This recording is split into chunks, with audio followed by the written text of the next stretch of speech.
this panel on Web3 social media. My name is Eileen. I'm going to be the moderator for this panel. And why don't we just kick it off with some introductions from all of you? I'll just go. Yeah, say your name and your project. Yeah, hi, my name is Sammi Wei. I'm the co-founder and COO of T Squared, Time Squared, or you can call us T2. We're a social network around what you read. Hi, I'm Katy. I'm one of the co-founders of Seam and also a contributor at Friends with Benefits and Cabindao.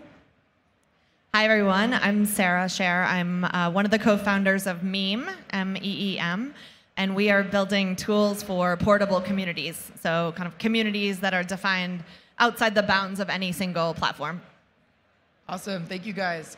Would you just say, take a moment and say a little bit more about how your platform uses Web3 technology and a bit about the structure of your platform? Just a couple sentences. Yeah, sure. I can start. So we, as I mentioned, are all about communities. And so the atomic unit for us that we're building on top of is a community agreement. So that's a smart contract where you're defining kind of all the nuances of your community. So who's in it? What are the membership requirements? What are the responsibilities, the permissions, the roles? And then that community travels with you as you engage with other tools, Web3 or Web2 tools, that can respect the terms and nuanced conditions that you set. So we've built that smart contract. And now we are building apps that actually plug into it on top that allow a community to collaboratively publish, respecting the roles that have been determined. We are focused on on-chain creative attribution and remixing, as we talked about earlier. So the opportunity for users to share in the upside of what they create and what they contribute to social platforms. We have a primitive called blocks. And right now, users can build and remix blocks, and they can share in the upside over time as other users create their profiles and use those blocks to make it feel custom to them. So the creative attribution is the big thing that on-chain remixing is going to be based on and is going to benefit people in a way that Web2 social actually can't.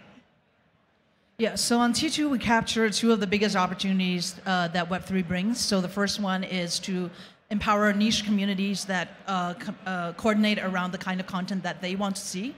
And then the second is to use data sovereignty and social graph composability to help users maintain power over which platforms they want to come in plug into. So very aligned with what Meem is doing. Yeah.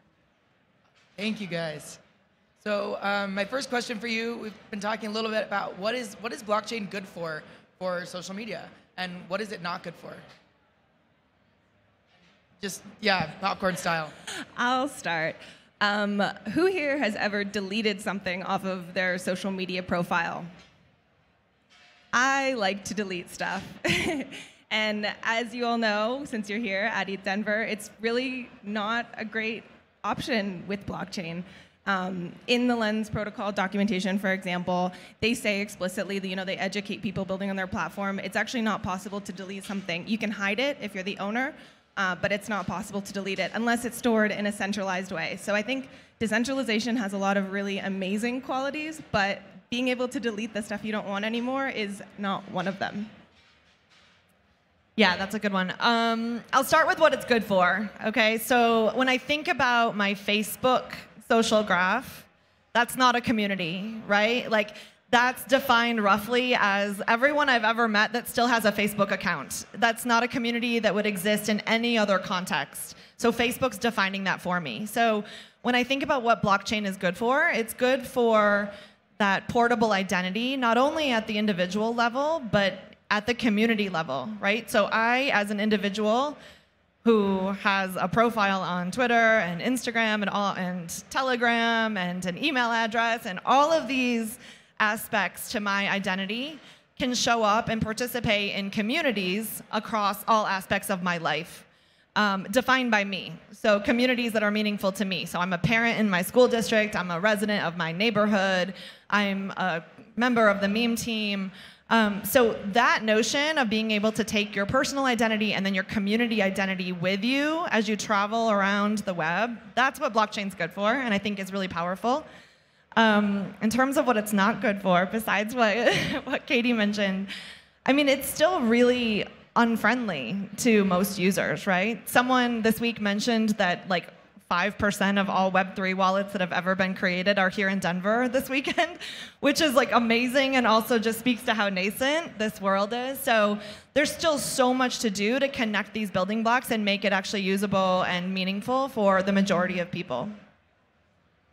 Yeah, building on top of what you guys both touched on. So there are a lot of really hard, difficult tech decisions that we have to make when we're building. So for example, on the topic of wallets and access, right now we are in closed test mode, so we just have MetaMask integrated, but what we need to think about next is how do we abstract all of that away from the user? So they shouldn't have to care about what wallets to use. They shouldn't have to do the research about what wallet is good for them for the applications that they want to use or for what social graphs that they want to be on. So yeah, the idea is that all of that they don't have to make that decision. They can have a very easy onboarding experience. We have some partners in mind that we want to explore that with, but in that process of exploration, it's a lot of micro decisions as well. Is do we trust someone to deliver on what they promise? Do we trust that they are going to stick to the values that they say that they're building on top of right now? So not just the tech stack, but the value stack. And then the same thing goes for data. So revocation and deletion of data, that's possible in some instances. It looks different in from the user experience side, but we're talking also with partners that can potentially solve some of these solutions, at least for most users who don't care about what goes on in the back end. So yeah, a lot of difficult decisions. I gave a talk earlier about you just have to make a decision and own it, and have confidence that something's going to go wrong at some point, and you might have to rebuild a piece of your infrastructure, and that's okay. At the end of the day, you put your user values in the middle. So what may be good for users today may not be good for them in a year's time, and you can just pivot. Just to follow on to that, I think those are great points, and I think with social media, as we've seen with Facebook and Instagram, there have been a ton of unintended consequences based on how they've designed their incentives. And so, especially in Web3, it's good to be cautious, but ultimately you have to move forward and you have to make decisions, and you might not know what the sort of outcome of that is going to be, and just going forward, knowing that you will make mistakes and have to correct those is just the only way that you can actually innovate with this technology and not wait around for someone else to do the work. So. Yeah, absolutely. And I think someone was saying yesterday, the kiss of death here is, even if you do all your time, you think you're doing a lot of due diligence about the tech that you're using, it's changing so quickly. Yeah, you just gotta dive in. Yeah, I mean, I think that's a big reason that we, as users, could make that decision to trust a platform, because you're the ones doing that research and that iteration. Will you say a little bit more about kind of the challenges you've faced about navigating this new space? What important questions have you been thinking about so that your users can trust you? Yeah, so actually we have, in terms of communicating to our users, we had, I think for the most part of last year, we had to figure out what exactly, because we want to be so many things, right? Everyone's got grand ideas, big ambitions, and we want to be all these different things for our users. And we spend a lot of time distilling what that means and how we can do it step by step. So that was a little bit, that was a lot of decisions there in what we communicate and when we communicate it, and the language that we use to communicate, because so much of the problem in the industry is about the language that you use, right? What's in the name. So yeah, that's definitely, that was top of our mind for the last year. And then moving forward now, it's a lot of the tech decisions that I was touching on earlier. Yeah, I think it was interesting. We started working on this project last year, which obviously had a bit of a different energy than this year. And there was a lot of talk around how to incentivize good behavior, and like, should we launch a token, and should we give people token rewards for doing things that we think are good on our platform? And I think that in hindsight, I'm really glad that we didn't just jump in with both feet, especially around a token. But there will be a right time, I think, at some point to do that. And going back to what we were saying before, the question is just, at what point do we dive in? And do we wait out certain cycles in the market? Do we avoid things like airdrop language so that we don't sort of trigger behavior that we've seen work negatively for other platforms in the past? And just trying to learn as quickly as possible and then again execute at the right time, and then try to kind of make sure that the consequences, if it goes really badly, like explore a bad path and be ready to deal with that if those things do happen, unfortunately. Yeah, that's a big one. I mean, one thing that I think a lot about is how do we sell the benefits of Web3 while also obscuring the crypto for people that find that really scary? And so that's a really fine line, I think, in education. So even when we think about things like, well, one of the benefits of Web3 is you can, as a community, sort of choose your own algorithm, right? That's incredibly powerful. In theory, that's really user positive.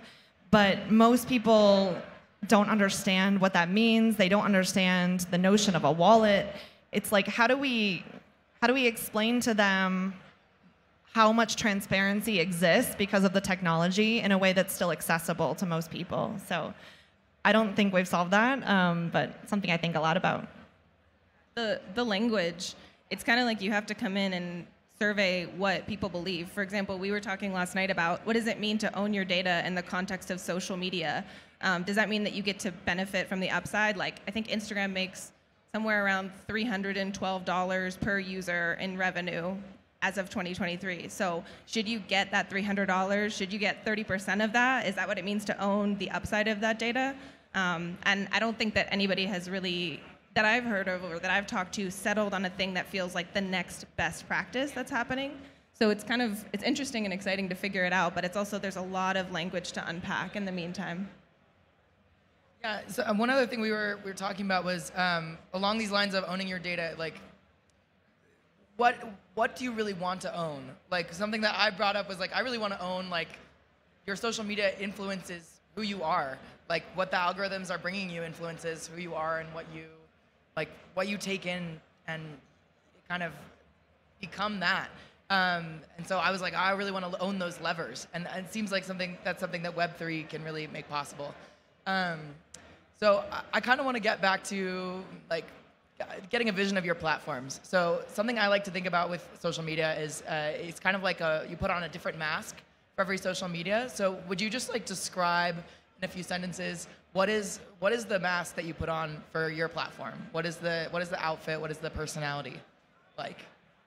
Sure. So I'm going to answer with a non-answer, which is we let you put on a mask as a community. So the idea is using our smart contract, you basically create a single credential at the community level. So you define what that sovereign identity is for your group. And then that's like your community's mask as you engage with tools around the web. So that mask could literally be anything, but you define that. Yeah, that's a really good question. Actually, I don't think I've ever talked about that in a context. So yeah, the T2 brand is very much. It's you can see it. It looks like a beautiful magazine, right? So that's kind of the look and feel of it. The texture, very beautiful look, and you get the sense that our early users are intellectual. Whether they're scientists, Web3 innovators.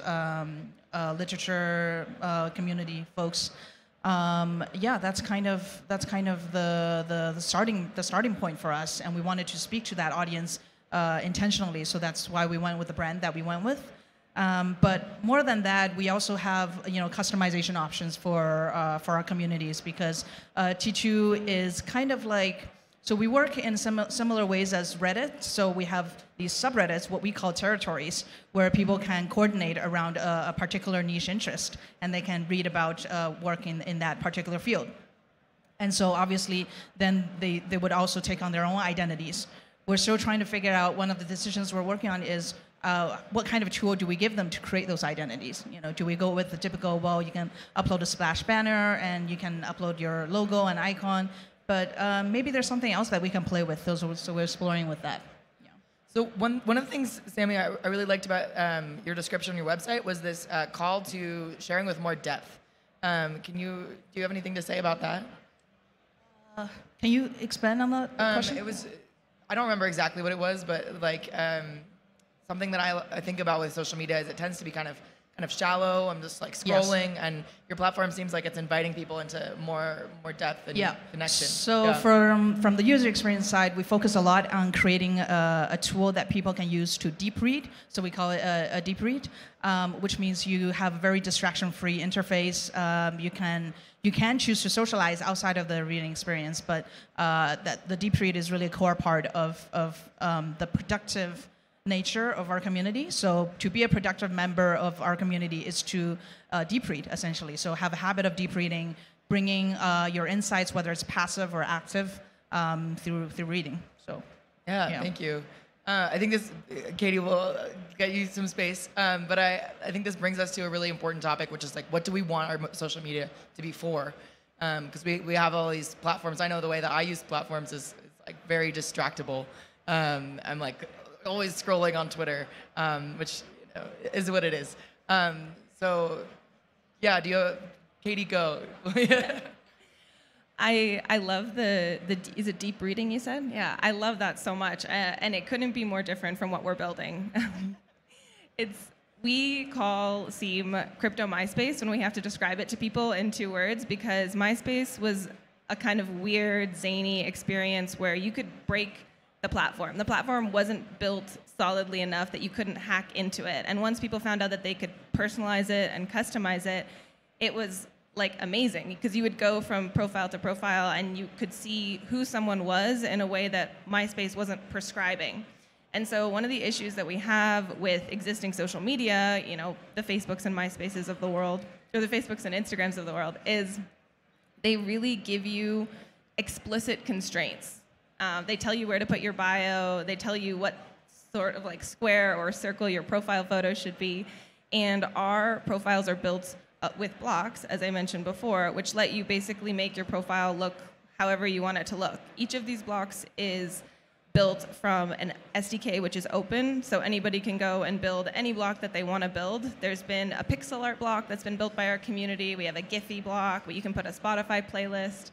And we just want full self-expression. We want people to dial themselves up to like 110% volume, to use that. And so when you say the mask question, and again, we talked about this last night, I don't know how to answer that, because I don't think we want people to have to put on a mask. I think we want them to feel like they can, I don't know, it sounds cheesy, but like take off a mask and portray themselves. They have the tools to show who they are in the way that makes sense to them.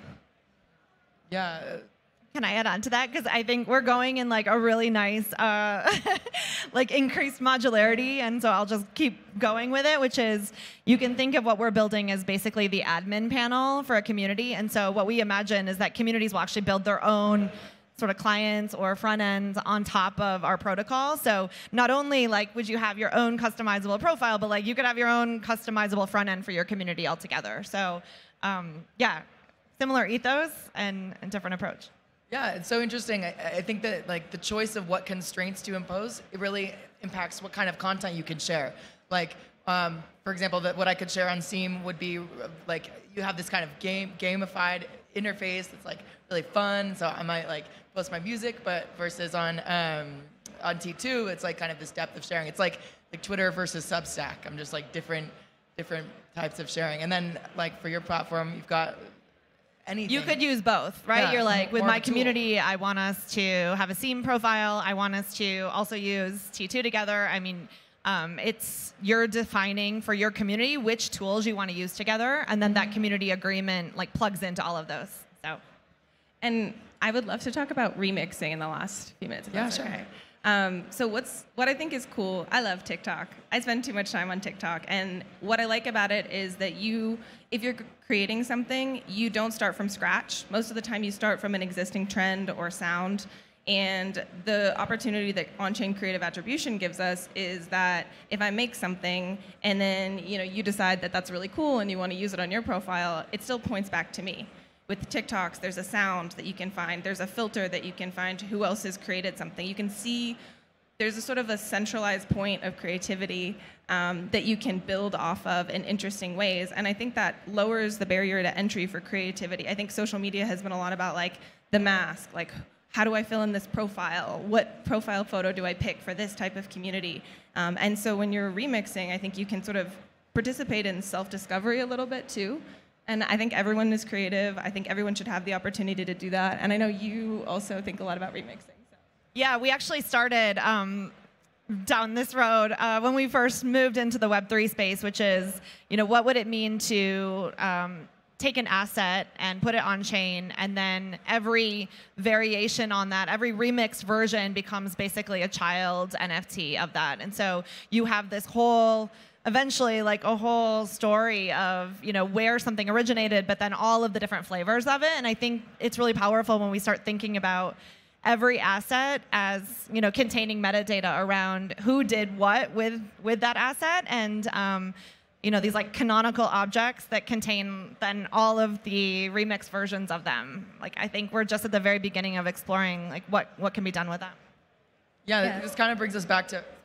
I was just going to say, I feel like it also pertains to like research and academia has been using remixing, aka citations, for a really long time to point to ideas. And so social media just has been behind in letting people point to each other's ideas. But I think there's a huge opportunity, or there's just like precedence that's been set in any type of research-based work. Yeah, one of the very ambitious goals we have at T2 is to build in micro attributions into everything. So if I click on something in your reading history or something, or I mention Shere in one of the things that I'm writing, I tag you as an object inside my content, then there should be some kind of attribution to the two of you. So a lot of cool ideas, trying to build, basically, essentially, everything becomes an item, what we call an item, which is an object in programming. Yeah. So, a human, and another article, or another article maybe possibly even outside of T2, and how do we bring it all together? You raised a really good example, actually, just starting with the academia. So many problems there with academic publishing, and one of the key reasons I was personally interested in it, in what T2 was doing was, and why the reason we start with one of our early communities is academics who are in any kind of science, so any kind of STEM. They are also currently our strongest community on T2. They love writing to a general audience, right? And we want to bring in that the attribution stuff that they're familiar with into their experience as well very soon. So, yeah. Yeah, this is like kind of bringing it back full circle for me about like this question of ownership. What do we want to own? And what is the powerful thing about Web3 is like the networked knowledge. Like I'm just like, wow. Do you have anything more to say about that? Like, how are you networking knowledge? And how? I think it's a really interesting design challenge, and depending on the kind of media, like TikTok using sounds and filters, and I guess those like templates, CapCut templates, they're sort of primitives. I think each platform will probably have its own primitives around what is being remixed and what you need to point to in terms of ownership. So I think it's kind of a cool and unique challenge. I don't know there's generalizations I want to make. Yeah, so for us, the long-term vision is definitely a combination of a knowledge graph and a social graph. But that comes back to the problem of, well, if we're using decentralized storage or on-chain storage even, how do we work around the privacy issues? And obviously, I would say that's almost a solution for someone else to offer me. I'm posing the problem as a builder of a social network, and the innovators out there can present solutions to us, right? So. Yeah, again, we think about it at the community level. So we say like, not your contract, not your community. So it's like your community should own all of the data around that community, all of the nuances, all of the roles, all of the permissions, all of the tools, all of your data as a group together. And that could also be, owning your algorithms, owning your moderation preferences. Like, your community owns that, and it's on chain. And then you run up into the privacy issues again. With under a minute to go. I'm sure that's sufficient. Yeah. Anything else? We got a minute left. Anything else that you guys want to say, show? Maybe we can talk about where people can find us. Yeah, so yeah. I'm on T2 and Lens. So I'm Sammi Wei with 2 I's at the end on Twitter. And then on Lens, I'm Sammi.lens. You can find me on Seam. It's this great new social platform. It's SEAM.SO, and we just launched friending literally the day we arrived to ETH Denver. So if somebody wants to try and use that and break it, that would be very helpful. I'm also Atherholt on Twitter and everywhere else. Cool. Yeah, we would love for you to check out Meem, meem.wtf. So we're playing around with a new tool that lets your community decide together in your Discord what to publish to a shared Twitter account. So you can try that out. And you can find me on Twitter. I'm at Shoople, Shoople. And I'm Eileen Vert on everything. You can find me at eileen.freaking.rocks. Thank you.